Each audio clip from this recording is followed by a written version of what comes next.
Pune police दलात police उपनिरीक्षक असलेले अण्णा गुंजाळ हे संगमनेर तालुक्यातील खांडगाव येथील रहिवासी असून सर्वसामान्य कुटुंबातील आहेत.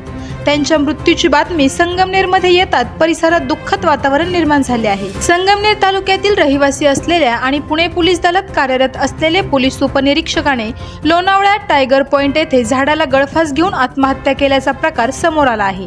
यामुळे पुणे पोलीस दलात मोठी खळबळ उडाली आहे. अण्णा उर्फ अनिल बादशाह गुंजाळ असे आत्महत्या करणाऱ्या पोलीस उपनिरीक्षकाचे नाव असून त्यांनी हे टोकाचे पाऊल का उचलले याचे कारण अद्याप अस्पष्ट आहे. समोर असलेल्या माहितीनुसार उपनिरीक्षक असलेले अण्णा गुंजाळ हे गेल्या 2 वर्षापासून पुण्यातील खडकी पोलीस ठाण्याच्या तपास पथकामध्ये कार्यरत होते. गेल्या 3 दिवसापासून ते कर्तव्यावर नव्हते. वारंवार त्यांना संपर्क करून देखील कुटुंबियांचा त्यांच्याशी संपर्क होत नसल्याची प्राथमिक माहिती समोर येते. त्यामुळे कुटुंबियांकडूनही त्यांचा शोध सुरू होता. अखेर आज त्यांचा तपास लागला असता त्यांनी गळफास घेऊन आत्महत्या केल्याचे समोर आले आहे. गुंजाळ यांनी आत्महत्या केलेल्या लोणावळ्यातील टायगर पॉइंटवर त्यांची क्रेटा गाडी सुद्धा आढळून आली आहे. या गाडीत एक डायरी सापडली असून या डायरीमध्ये गुंजाळ यांच्या आत्महत्येचे कारण असल्याची शक्यता वर्तवली जात आहे. या डायरीमध्ये गुंजाळ यांनी आत्महत्यापूर्वी काही सुसाईड नोट लिहून ठेवली आहे का याचा देखील पोलिसांकडून तपास केला जात आहे. दरम्यान या घटनेची माहिती मिळताच लोणावळा ग्रामीण पोलीस घटनास्थळी दाखल झाले असून खडकी पोलिसांचे एक पथकही लोणावळा येथे रवाना झाले आहेत.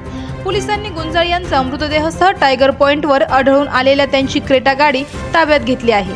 घटनास्थळी पोहोचलेल्या पोलिसांनी शिवदुर्ग मित्र रेस्क्यू पथकाच्या सदस्याच्या मदतीने गुंजाळ यांचा मृतदेह खाली उतरविला.